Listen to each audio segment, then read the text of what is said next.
Welcome to Interpreting Music, the show in which we take a recent track, react to it, discuss it, and analyze it. I'm Frank, and I have a doctorate in music composition. And I'm Matt. I have a doctorate in music theory. For today's episode, Frank is going to be sharing Future Breed Machine by Meshuggah with me. So after taking a listen, we'll break down the song and analyze some of the musical components of the track, but be sure to listen to the entire track, which is linked below.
yeah.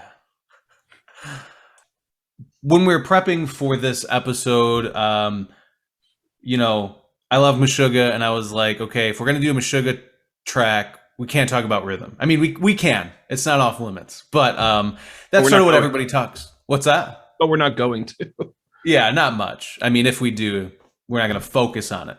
Because everybody talks about rhythm. They do very cool, fascinating, technical, rhythmic things, especially in their early days. This, lots of changing time signatures and interesting rhythms. Now they mostly just play in 4/4, but with really interesting polyrhythms and polymeter. This is actually more technical. So if you want to talk about rhythm and stuff, just Google Meshuggah and you'll find a million things about that. So we're going to talk mostly about pitch and tone and the lyrics maybe to some degree. But Matt, initial thoughts after listening to it again for the first time in a while? Yeah, and I don't want to necessarily jump the gun, but I Jump the gun, baby. Throughout that listen, the thing that really, I don't know, bother might be the wrong, it might have too many negative connotations, but the thing that puzzled me the most is the bass and its role. Yeah. What it's doing, it kind of just gets subsumed into the guitar texture a lot of times, but it sounds like to me there's some sort of I don't know if chorus. If it's chorus, it's a really wacky chorus, something that's distorting the tuning a little bit. So something that's playing with the pitch on the bass, because it sounds like there's kind of an unevenness when I could hear it in certain sections. But there's stuff much more than I do. Is this a usual sort of thing where the bass just kind of or the role of the bass is sort of subsumed into the guitar texture more or less? Yeah, well, I think a big part of that is the fact that this release, I think this is their second full-length album, and this was from 95. 95. Okay. Yeah, this is from 95. And they didn't have like a ton of money behind them, so I think a big part of it is like the mixing process might have been what's a good way to put it? Might have been rushed or, done with less care than could have been done. Because I mean, yeah, in 95, you've had, you have the ability to have a heavy song like this and have good bass tone. And then secondly, I think that maybe when the members of the band heard it, when they were listening back to it, they might not have commented or thought negatively of the sound, because it does very much sound like, early Metallica, which this is part of that thrash lineage where you get like distortion, but not really anything else in terms of distinguishable pitch in the bass. Like you hear kind of this maybe growl, this rumble, but you don't hear the bass distinctly. In fact, I pulled up Master of Puppets. You want to listen to a little bit of it? I'm curious where you're going with this. It's from 9 years prior, but it's in a similar vein. It's thrash. Meshuggah cites Metallica as a huge influence. So listen to a little bit of Master of Puppets and tell me how you feel about the bass in this recording.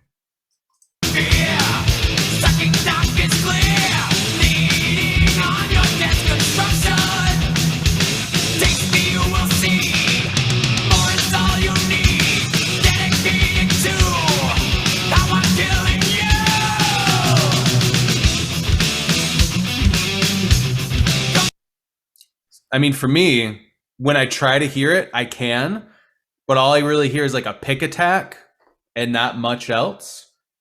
Yeah, and it's interesting too, because when the kick drum comes in, like right there at the chorus, it like definitely overpowers the bass. Yeah. So there's like something that we might fix with side chaining nowadays that definitely wasn't happening there. You wouldn't even need that. You would just have to turn it up. I mean, well, fair enough. Yeah. Yeah. But like it's just when that super kick low. hits, like the bass just goes away. It's also, I guess, when you have that doubling of the riff in a similar fashion, it just becomes. Yeah. Well, in theory, you should be able to hear the bass better in this Metallica recording, because in the Meshuggah recording, everything's tuned down so low. Like the bass is Okay, I playing. was gonna ask that too, but Yeah, the bass is playing a B flat, like its lowest string is tuned to a B flat, which is the second to last note on a keyboard, which we can barely distinguish as a pitch. It's because it's such a that low frequency. that might account for some of the tuning chorusy effect thing. It's just that detuned Yes. string then. Yeah. And again, this is, they're still youngsters when this album came out. They might not have, because even in newer recordings, because they're playing seven strings back then, and the bassists in the band always played five strings, five string basses, that is. So now at this point, the bass is only there for timbre and to sort of add a sub bass, because a lot of the times the bass guitar in their new stuff is playing the exact same pitches, same octave, same everything as the guitars are. So it's more there for timbre and a sub bass, because they're probably, I imagine in the mixes, they're scooping out the low end on the guitars to some degree. So anyway, yeah, I agree. The bass is not, it doesn't have a huge role. Like if it was not there, you would notice. I think you would go, "Oh, why is the sound thinner?" But Right, it's not. It's not like, "Oh, damn, you hear the bass in Future Breed Machine?" Yeah, it's just like, it's like you said, it's sort of subsumed into the texture. And I think that the most interesting aspect to that is how it fits into the thrash lineage. Like Mhm. it's sort of this garage bandy thing almost, where it's like the mix isn't great, but the energy's there. But like when Metallica did the Black Album, they enlisted a very expensive producer who did, like, I think Motley Crue and Def Leppard, because they wanted things to sound polished. And if you listen to the Black Album, you can hear the bass great, you can hear everything great, everything's super big, super compressed, super in your face. But Master of Puppets sounds like a garage band, Hmm. as does, I think, Future Breed Machine to some degree. That's interesting. So is there a similar then? Uh, would there be like an equivalent Black Album for Meshuggah where there's like Yes, I clarity? think I think probably either Obzen or Chaos Sphere. Chaos Sphere was 99. Obzen was 2006. Okay, Um, somewhere in that decade. I mean, I haven't thought about that, but yeah, somewhere between Chaos Sphere, which was 99, and Obzen, which was 2006. They got a very tight, more polished sound. Yeah. cool. Yeah, and That's an interesting parallel then. yeah, but something I was thinking about when you brought that up last time we chatted about it. The tone of the guitars is so, um it's almost Pantera like, where there's like no low end and it's high gain, but they're playing a down tuned seven string guitar, so you can hear pitch, but it's very much more about the shifting timbres than it is about like the the pitches. I mean, it's metal, right? So it's riff based, not chord based. Mhm. So it's about the rhythm of the riffs and the timbre. Yes, of course, that's sort of obvious, but I think it's interesting that they're playing these down tuned seven string guitars, and it sounds to me like they rolled off the low end quite a bit.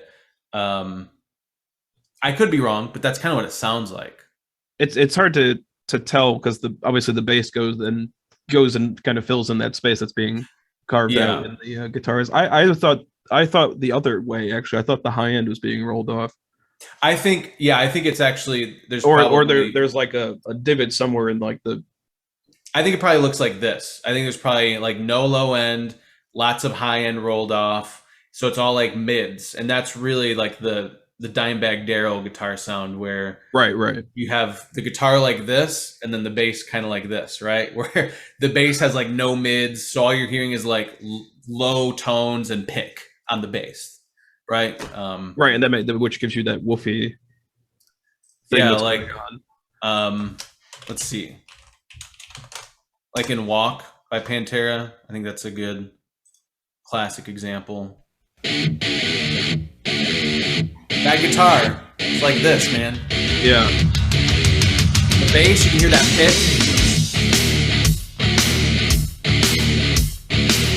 So just out of curiosity, can you just play a bit of the Future Breed Machine opening, or after the guitars come in? Just Yeah.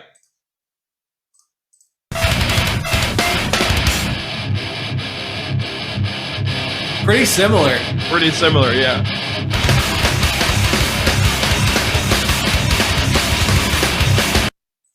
Huh.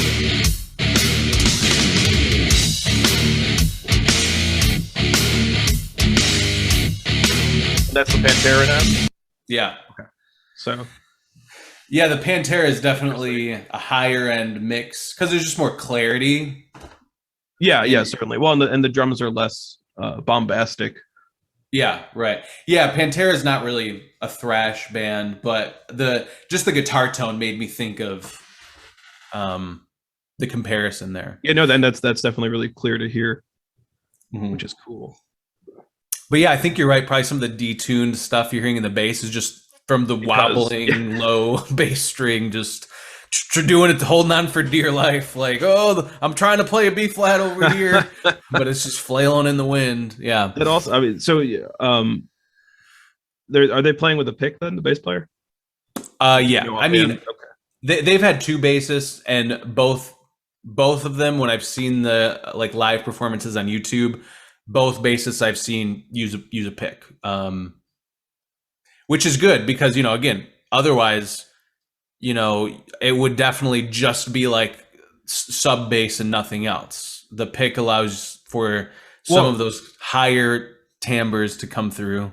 What I was imagining though is that if the string was loose enough, it would basically just be like you're slapping. Yeah, that's true. The whole time. Yeah, so a la Korn. Because he slaps, and they play in that down-tuned manner as well. Right. Actually, that's a decent comparison because it's a similar time.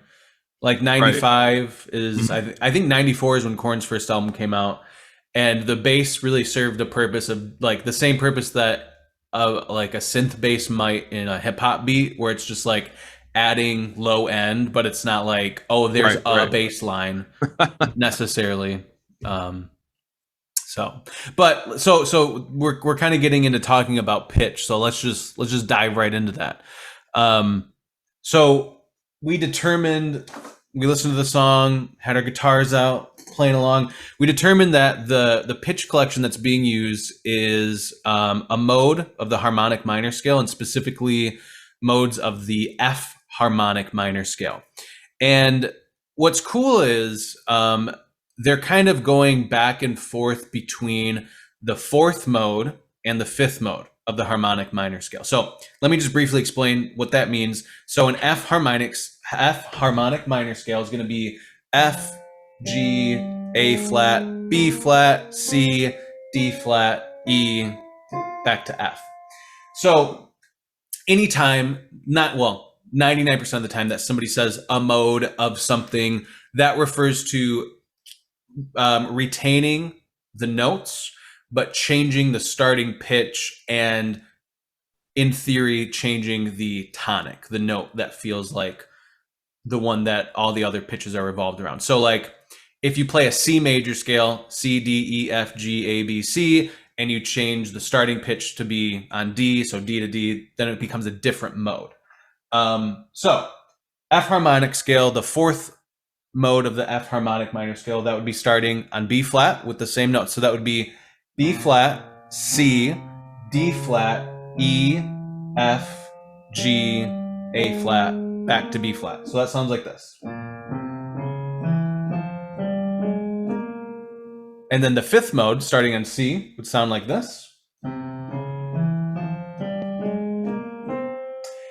The scale, this pitch collection, this harmonic minor scale, these different modes of it are present throughout the whole song. There's not one single pitch that goes outside of these 7 notes, right? I don't think we found any.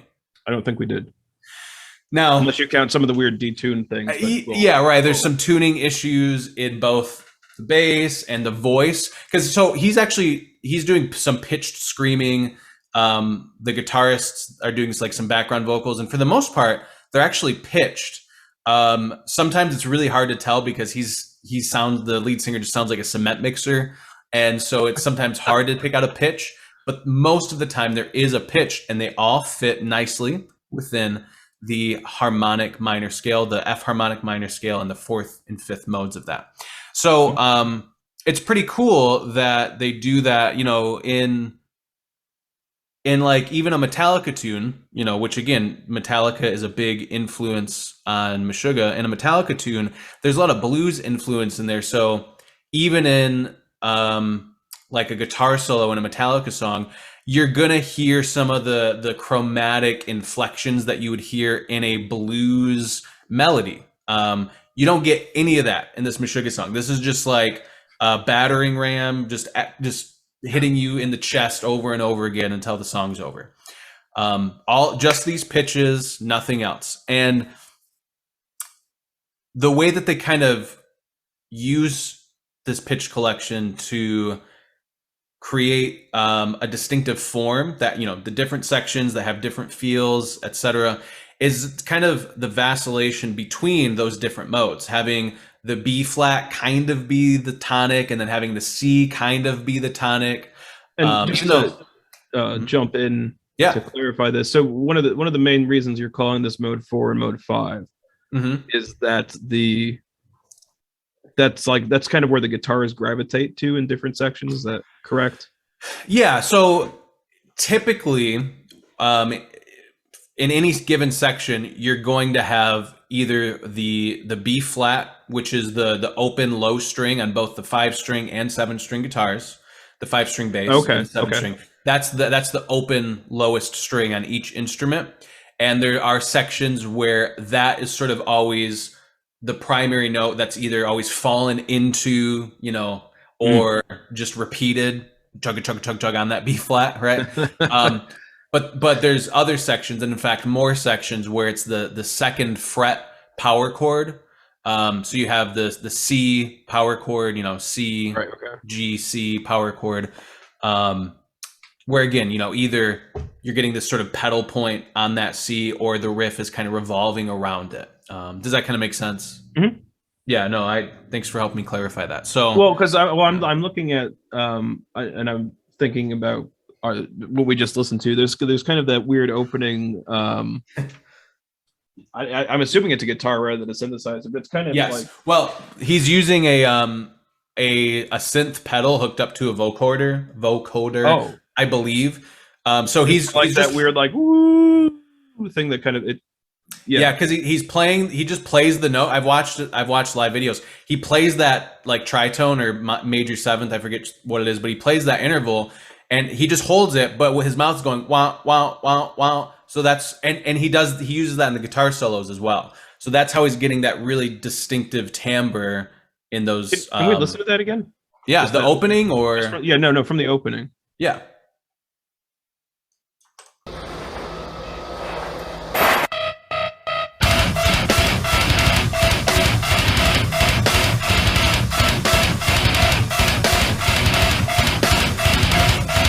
And then actually, let's go to a little bit of the solo. You can kind of hear that envelope shape of the mouth kind of opening. He's doing a great job of not making it sound like a cheesy talk box solo, because you can't really tell because I think it. No, and I wouldn't have made that connection either unless you just said it.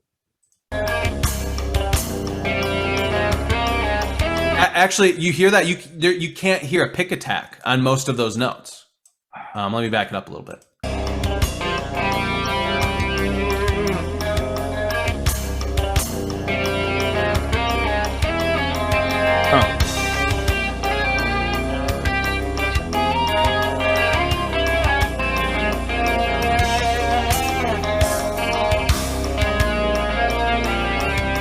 But he is definitely playing with the pick. Yeah. I mean, I can hear a pick attack on some of those notes. Some of them, yeah, but yeah, and if you didn't say anything, I would have just thought he was, using fingers instead of a pick. Yeah, I mean, again, I don't know exactly what he's using, but I've seen live videos of them playing this, and he is definitely using a talk box. And I've seen things on the internet of Frederick Thorndal, the lead guitarist. I've seen things about him using a synthesizer pedal hooked up to his guitar for some of his solo stuff. But it might just be a talk box that he's just manipulating, in a certain way so that it doesn't quite sound like a talk box. Because yeah, like you, I wouldn't know it was a talk box Right. unless I watched him playing it with a tube in his mouth. Anyway, So- but the point of this, going back to kind of the beginning thing, that's kind of oscillating between this F and E, right? Yeah, I think he's playing a major seventh between the first and second strings on the guitar, so an F and E. I think that's what he's doing. Yeah. So it's interesting that that's kind of like our T do, right? If we're thinking of the F harmonic minor scale. Yeah. So it's interesting there are different ways in which the I guess what we could call the primary tonic or whatever what the pitch sensor is, even though everyone's kind of playing in the same sandbox, right? But each part or each section kind of has its own sort of pull towards a different center. Yeah, that's a great way of putting it. Yeah, everybody's playing with the same toys, but they're playing with the same toys, you're in the same sandbox, but everybody's building their own sandcastle. I said a flash of Mr. Potato Head, but I can't think of the analogy there. But no, that's a great, and Actually, this goes, I feel like this is something we've talked about every single video we've done, where we have this collection of notes and it's like there are different ways of hearing it because of the ambiguity of what tonic may or may not be. And here it would seem that it should be more straightforward, because in previous videos we've had different modes, like straight up different pitches in different modes happening next to each other or simultaneously. Here it's just the same collection the whole time, but because they kind of move back and forth, because you have a couple different half steps in weird places, right? Because of that augmented second, it's like, well, where is T-do? Is this T-do? Or is this T-do? Right? So it's just it's very similar to everything we've been discussing since the start of this show. Yeah. And I think that, I wrote this down because we talk about this a lot.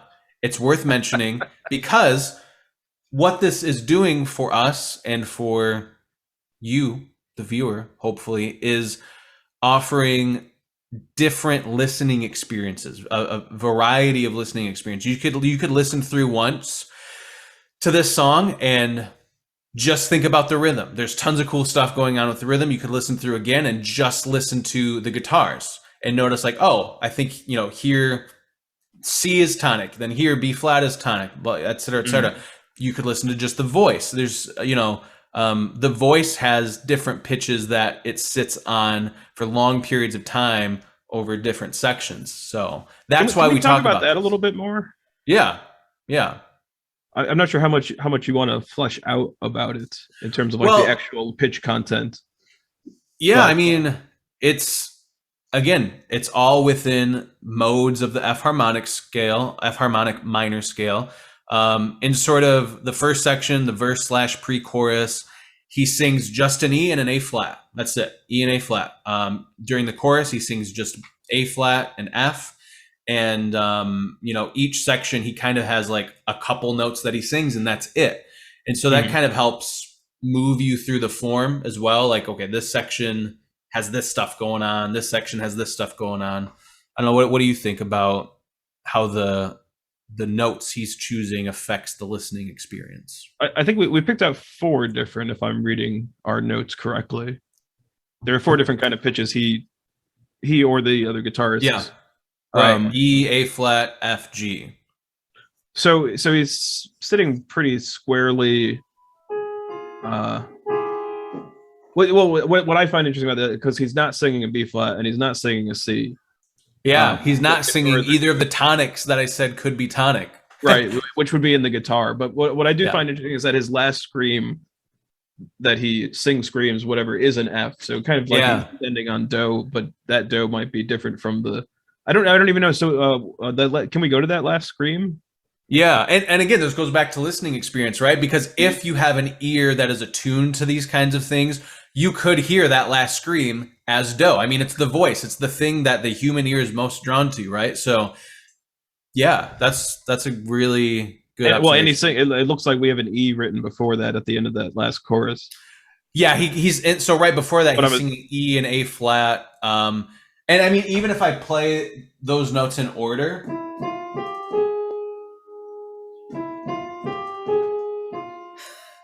right? yeah. That F feels very much like home because you have a T do, you have a re do, and you have a third above it, a minor third.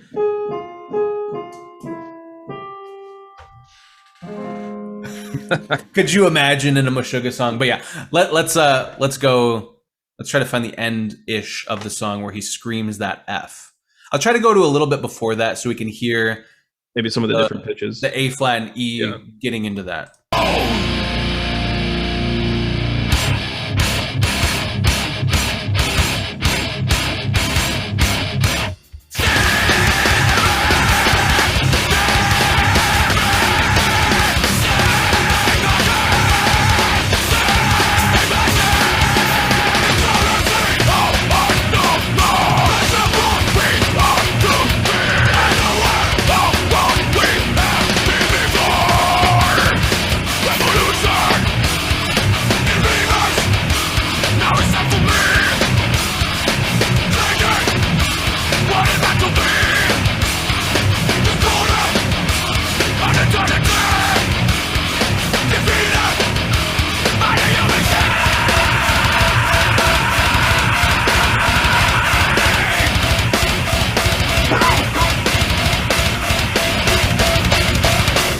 Yeah, and it coincides with that minor seventh coming. I'm certain that's a minor seventh, or it's either a minor.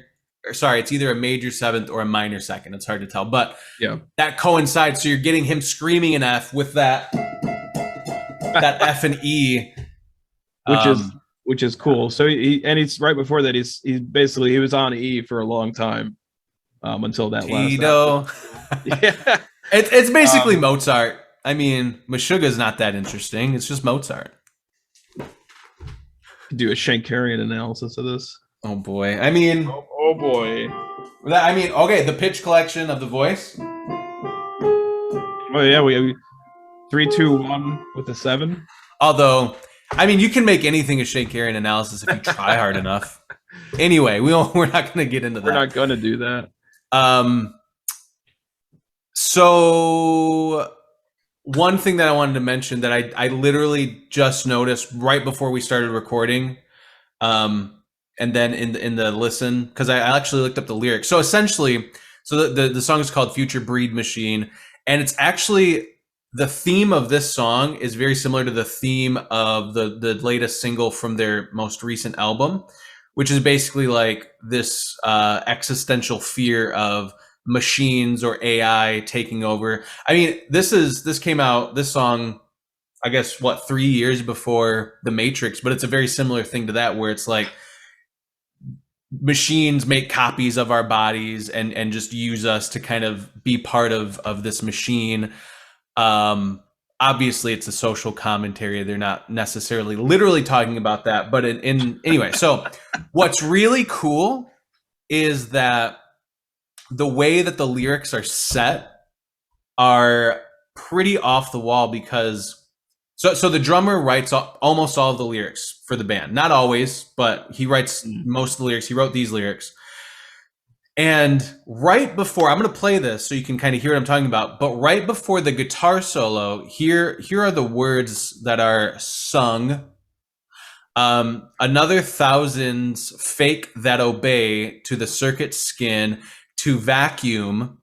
And then the guitar solo comes in, and to vacuum is the first part of a sentence that is held back until the end of that second guitar solo, the tapping one that sounds very robotic, very mechanical. And the full line is to vacuum mechanical thoughts. And so that line is broken up over there's like a minute inserted between these 4 words: to vacuum, weird guitar solo, and then mechanical thoughts. And I think that's really cool text setting, if you could call it that, because it's almost like the words mechanical thoughts were sung or spoken or relayed through the guitar solo. I think it would have been really cool if they like had the lyrics in the CD, like in the liner notes. Kids don't know what that is, but you know, the liner notes of the CD at the time. If it said to vacuum mechanical thoughts, but the words mechanical thoughts weren't actually ever sung. It was just the guitar solo. Like that'd be really cool. Like if, you see what I'm saying? Like the guitar said it, the it's machine funny, said it. I was thinking the other way and thinking, vacuum, and then literally there's a vacuum of space between that sentence being broken up. So it's kind of it's dual side of that sentence word painting, right? Yeah, I think I didn't think about that, but you're right. It's a twofold text painting scenario. So let me try to find that moment. I just kind of geeked out about it when I like figured out they did that. And to be clear too, the both guitar solos are still situated in that F harmonic minor. Even the tapping. Yes. Now, okay. I don't think we discussed actually the tapping one. To be for full transparency, I did try to very slowly learn some of the second guitar solo, and I learned some of it. I listened to the whole thing. I don't hear anything that goes outside of the F harmonic minor scale. Okay. That doesn't mean it doesn't happen though. It might happen. There are some notes where there's like, again, a little bit of tuning. It's like, wait, is that right? Do I hear a dissonant, or do I hear a chromatic thing there? But I don't think so. So anyway, let's try to find that spot.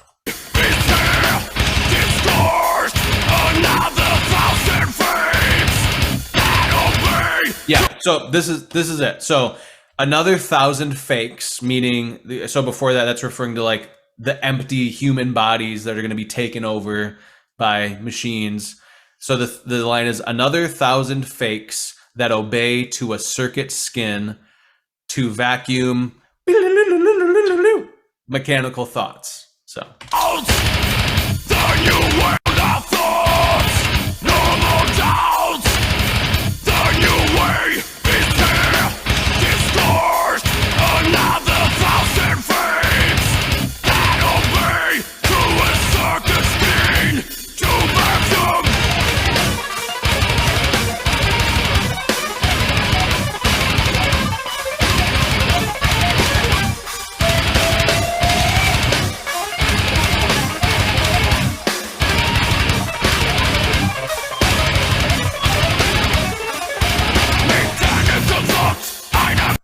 Mechanical thought. I think there's chromaticism in there. I think he ventures outside of the scale a little bit. I agree. What's interesting too is that in the mechanical solo, he has the one like humanistic element of the bend, right? Right. Yeah. There's the bend and there's the chromaticism, which again is something you would associate with a blues based thing because you have those extra notes in blues music. Yeah, that's really fascinating. So I just love that. I think that's cool. To vacuum, and then you have the big break, and then mechanical thoughts, which also sounds mechanical. Dun, dun, dun, dun, dun, right? It's like that's a good point too. Yeah, because then the rhythm kicks like back into almost not metronomic, but whatever you want to call it. No, but it's like homorhythmic and like like I said before, a battering ram just dun dun dun dun.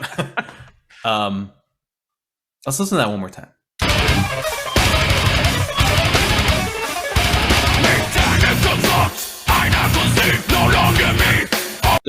Just perfect. So yeah. What other thoughts do you have on this tune? This little ditty. Little ditty. Since we made the Metallica connection earlier, that second guitar solo, or first guitar solo. I'm thinking about it backwards now. That switch to the chorus effect, kind of clean. Well, actually, is there chorus or is it just the talk box then? No, I think that the clean guitar playing the arpeggios, I think that has chorus on it almost definitely. Okay. Not super extreme, but there's definitely chorus. Yeah. This is something we talked a little bit about when we were planning this. But you said that sort of juxtaposition of timbral change goes away in later Meshuggah. Yes. But it's something. I mean, it's definitely. I mean, it's a big thing in Metallica, but it's also a big thing in Iron Maiden. I think as being even earlier, using that clean guitar as a kind of contrast to the more heavier, which obviously Iron Maiden is a huge influence on the thrash scene. So Right. that Sort that of proto genealogy makes thrash. sense. Yeah. Um, Yeah. Yeah, that's really interesting. They, you know, the big four thrash bands, right? Megadeth, Anthrax, Slayer, Metallica. They don't all do that. Like, I don't think Slayer really has, ballad sections, or definitely don't have any ballads. As far as I know, I'm not a thrash expert. But yeah, it's certainly in this earlier Meshuggah, you can really hear the Metallica influence. And in fact, like the riff after the opening riff it sounds to me like they heard Master of Puppets and they loved the off kilter 3/4 measures in Master of Puppets, and they made a whole riff out of just that. Right there.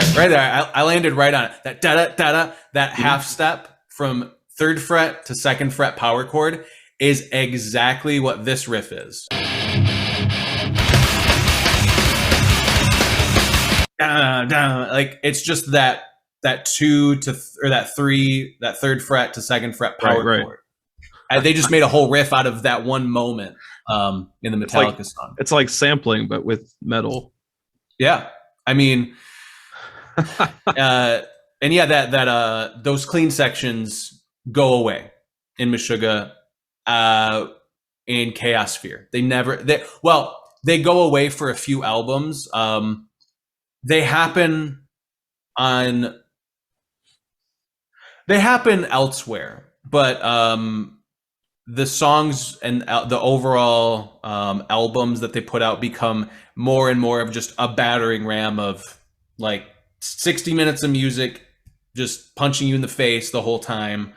And that was a conscious decision on their part. I watched a video where they talked about how, like, they referred to this song actually, and they said, yeah, on Destroy and Erase Improve, which is this album, we had like some improvised jazzy sections, and we just got rid of that. Which, in a lot of ways, it's more like jazz than what a lot of people call jazzy, because there's at least improvisation. But anyway, but yeah, that's a good observation. It's you can really hear the old school thrash in this early Meshuggah stuff, which is weird when you hear their new stuff, because you can tell it's Meshuggah, but it's like, why does this sound like Metallica? It's bizarre. So yeah, I mean, and Master of Puppets is definitely a good one because it does that too, right? It goes to the clean solo first, I think, in like their section. Yeah, and then I think what is it? 1 has a very like chill solo in the middle. Yeah, they do that a lot. Where they'll do kind of the dual timbres. Yeah, cool. Any other thoughts before we sign off from the world? No, I think that's it. Other than, Meshuggah and pitch don't necessarily clash, so to speak. Yeah, I think that in metal overall, particularly metal like this, where it's not melodic per se and it's not chord based, I think the function of pitch, it would be interesting if more people dove into that part of it, because people are going to talk about rhythm with metal, like that's already been done. So hopefully this will spur people on to think more about pitch with other metal bands. Yeah, go away humming the scream parts. Yeah, it's like, hey, that one tune from that Meshuggah song? Yeah, I don't think that's gonna happen, but yeah, someday we'll change the world. All right, well, thanks for hanging out with us. Be sure to listen to the full song, and we'll see everybody next time.